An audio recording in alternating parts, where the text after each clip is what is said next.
ఏమైంది? అమ్మా బాత్రూంలో పడ్డానండి, ఫ్లోర్ కూడా పగిలింది. అయ్యో అంత గట్టిగా పడ్డావా? అరే అమ్మా ఒక్క నిమిషం. హలో, మా ఆవిడ కాలు జారి బాత్రూంలో పడిపోయిందండి. గట్టిగానే పడిందండి. గచ్చు కూడా పగిలిందండి. ఎంతసేపట్లో వస్తారు? అమ్మా గంటలో వచ్చేస్తారా? సరే అండి. అమ్మా ఈ మాత్రం దానికి డాక్టర్ ఎందుకులేండి? నేను చేసింది మేస్త్రికి, డాక్టర్ గారిని కాల్ చేయమంటావు ఏంటి?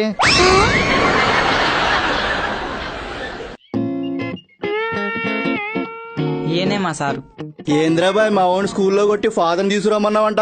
మా ఓడి ఎవడనుకున్నావురా? పులి బిడ్డ, పులి బిడ్డ. అయితే మీరు వెళ్ళి ఆ పుల్నే పంపించండి, పోండి.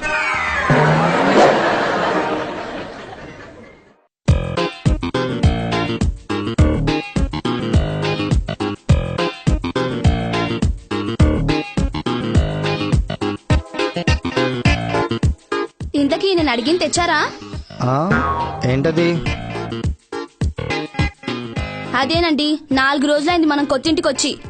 ఒక దిష్టి బొమ్మ తీసుకురమ్మని ఎన్నిసార్లు చెప్పాను. అదా తెచ్చా, ల్యాప్టాప్ బ్యాగ్ లో ఉంది.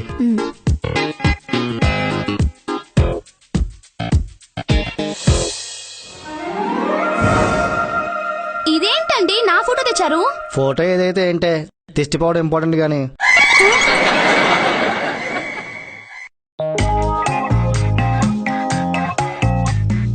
ఏంటి బావ, ఎంతవరకు వచ్చి నీ రైటర్ ప్రయత్నాలు? జరుగుతున్నాయి బా, చూడాలి ఏమవుతుందో. ఏం పర్లేదు బావా, ఒక్క కథ హిట్ కొట్టావంటే నీ లైఫే చేంజ్ అయిపోద్ది. మరి నా దగ్గర 4-5 కథలు ఉన్నాయి బా. మడిచి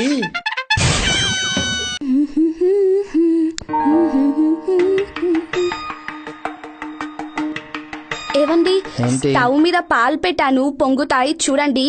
ఓకే, నేను స్నానానికి వెళ్ళొస్తా. సరే.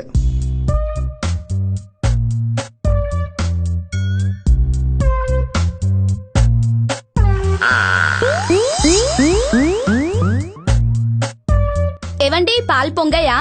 ఎప్పుడో పొంగాయి. పాలు పొంగడం ఏంటండి? గుడ్ల గుబలా కళ్ళేసుకొని టీవీ వైపు చూడకపోతే కాస్త పాల వైపు కూడా చూడొచ్చు కదా. నా మీద సీరియస్ అవుతాయంటే నాకేం చెప్పావు? ఏం చెప్పాను? పాలు పొంగితే చూడమన్నావు, చూసా.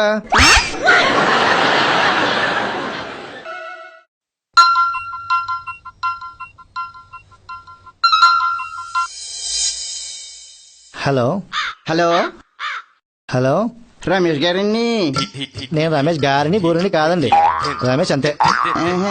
పేపర్లో మీ యాడ్ చూసి ఫోన్ చేశానండి. మీ బైక్ అంతా అన్నారు కదండి. అవునండి, చెప్పండి. నేను ఆఫీస్కి వెళ్ళాలంటే బాగా ఇబ్బంది అయిపోతుందండి.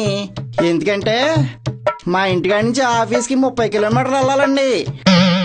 నో ప్రాబ్లం అండి, నా బైక్ కొనుక్కోండి, 70 కిలోమీటర్స్ ఉంది.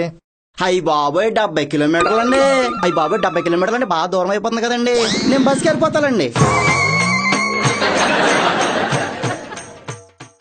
ఏవండి, ఏంటి?